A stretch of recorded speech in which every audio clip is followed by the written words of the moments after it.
vamos a centrarnos ya en el código que presenta el boilerplate, empezando, como no podía ser de otro modo, con el fichero principal demo.php que ya tenemos abierto.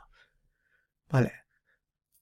Lo que ya hemos visto en lecciones anteriores con el plugin que no era orientado a objetos, pues bueno, no lo vamos a repetir demasiado.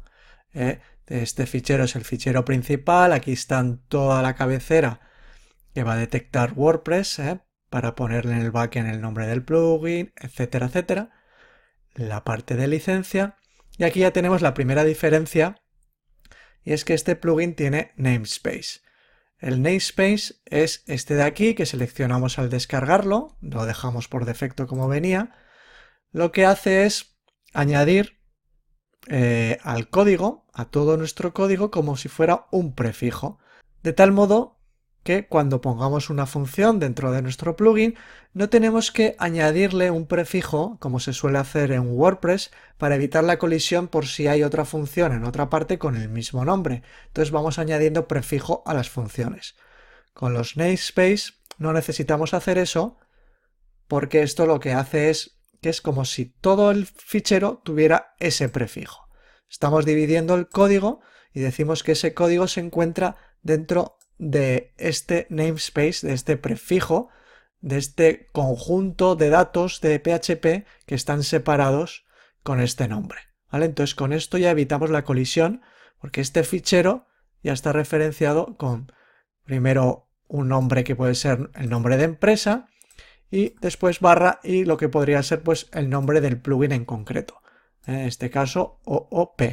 Entonces con estos dos elementos podemos ir jugando con todos nuestros plugins, añadiendo siempre el nombre de nuestra empresa o marca comercial o marca personal y después ya algo que haga referencia al plugin. Y con esto tenemos una especie de prefijo que nos evita tener que añadir prefijos en cada función. En este caso, en cada clase, porque no vamos a tener funciones sueltas, sino clases. Una clase por fichero. Bueno, dicho esto, que tampoco pretende ser una explicación de lo que es un namespace, vamos a continuar. Lo primero, como siempre, una condicional de seguridad para comprobar que estamos dentro de la ejecución de WordPress. Y a continuación tenemos lo que es el autoload. Desde este fichero vamos a cargar todos los demás. Entonces, realmente lo que vamos a hacer es cargar, tenemos aquí el directorio de este fichero y vamos a cargar dentro de la carpeta core el fichero autoload.php. Y este fichero ya es el que se va a encargar de cargar todo el resto de carpetas y ficheros. Está activado este modo de hacerlo, pero tienes aquí comentado otra forma de hacerlo. Que si quieres lo puedes hacer aprovechando que tenemos la carpeta vendor de Composer, pues lo podemos hacer con el autoload de Composer. Entonces te dejo aquí comentado por si quieres hacerlo de ese modo.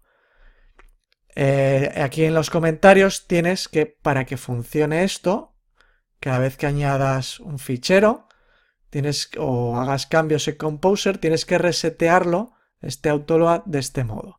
Composer doom autoload, ¿vale? Aquí tienes el comando que tendrías que lanzar para que esto se actualizara correctamente. Entonces, bueno, está esta opción, pero yo utilizo mi propio autoload que está aquí guardado dentro de core y luego veremos. ¿Vale? Y con esto nos olvidamos de todo. De hecho, nos va a permitir incluso añadir nuevas clases, nuevos ficheros y se van a incluir de modo automático sin tener que hacer nunca nosotros ningún requires, ningún include de ficheros. Vale, lo siguiente es la parte de activación y desactivación con los hooks que ya vimos que tiene WordPress preparados con una función anónima y en este caso lo que hacemos es llamada a esta clase. Esta clase está dentro de ese tab, la clase activación y desactivación. Si lo abrimos, tenemos arriba del todo, como decíamos, el namespace al que le vamos añadiendo, aparte de la base que hemos comentado, barra la carpeta en la que estamos. En este caso es un fichero que está en la carpeta setup. De este modo vamos a permitir que funcione el autoload si respetamos este namespace base y luego añadimos esta parte, perdona que se me ha ido, esta parte si estamos en la carpeta setup. A partir de ahí ya podemos crear nuestra clase orientada a objetos con un nombre que no requiere ningún prefijo. No requiere ningún prefijo porque el prefijo es este. Entonces realmente es como si esto estuviera aquí. Perdón. Es como si esto estuviera de prefijo aquí. Entonces esta es la función, la clase realmente es esta. Lo que pasa, vamos a copiarlo para llevárnoslo, lo que pasa es que no necesitamos ponerlo porque lo tenemos aquí arriba. Entonces aquí tenemos esta clase preparada con una función en su interior vacía para que añadas aquí lo que quieras en la activación del plugin. ¿Vale? Entonces, si venimos aquí, pego aquí lo que hemos visto antes, realmente para llamar a ese fichero y a esa clase tendríamos que escribir todo el namespace, incluido la carpeta, después el nombre, voy a volver a abrirlo, el nombre de la clase y después el nombre de la función. En este caso con 2 puntos porque es estática.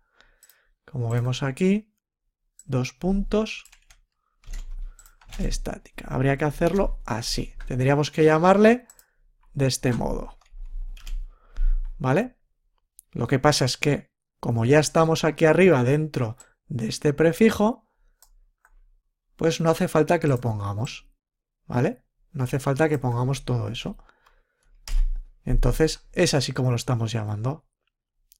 Espero que se haya entendido cómo hemos llegado aquí. Esto ya es saber cómo funcionan los namespace y las clases en PHP. Pero bueno, para que veas, realmente es como si estuviéramos añadiendo todo esto para llamar a esta clase y después a su función.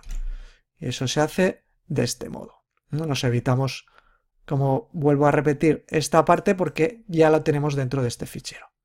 No hace falta que lo pongamos.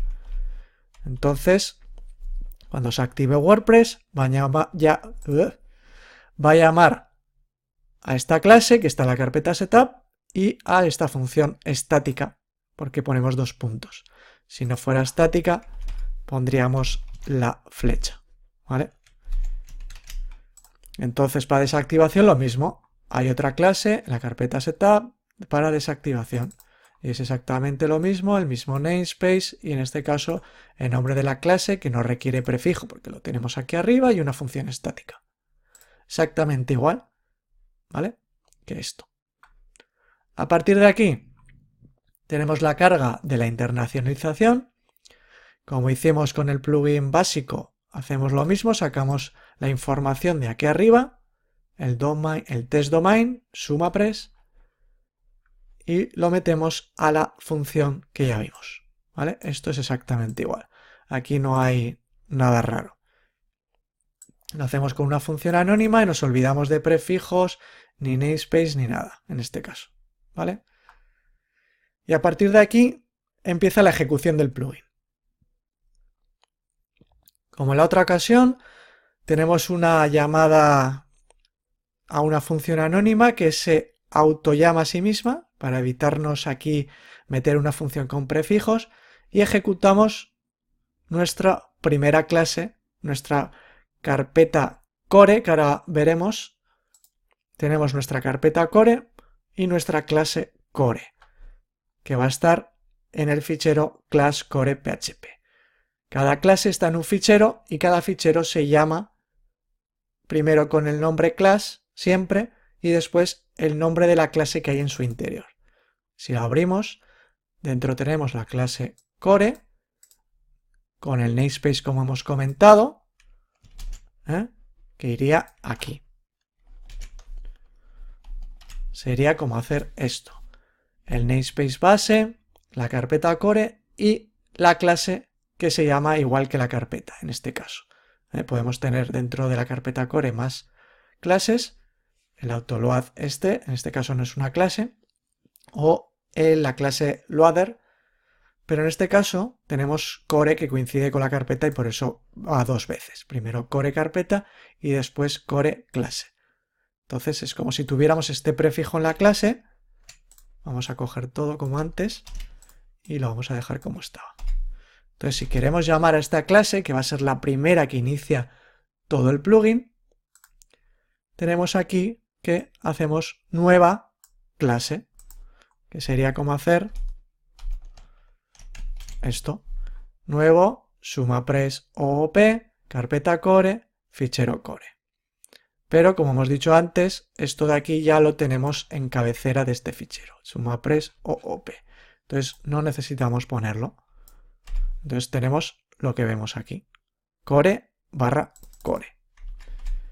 Entonces vamos a meter en esta variable, vamos a inicializar la clase, vamos a crear el objeto core, el paréntesis, que lanzamos esta clase y lo ponemos dentro de esta variable, el objeto del plugin. Y a partir de aquí ya ejecutamos el plugin. Antes hemos visto que eran dos puntitos dobles porque era una clase estática y en este caso utilizamos las típicas flechas de vamos a coger este objeto que donde está todo el plugin y vamos a lanzar la función run, ¿vale? Entonces si vamos a ese fichero, vamos a buscar la función run y aquí empieza toda la carga, ¿vale?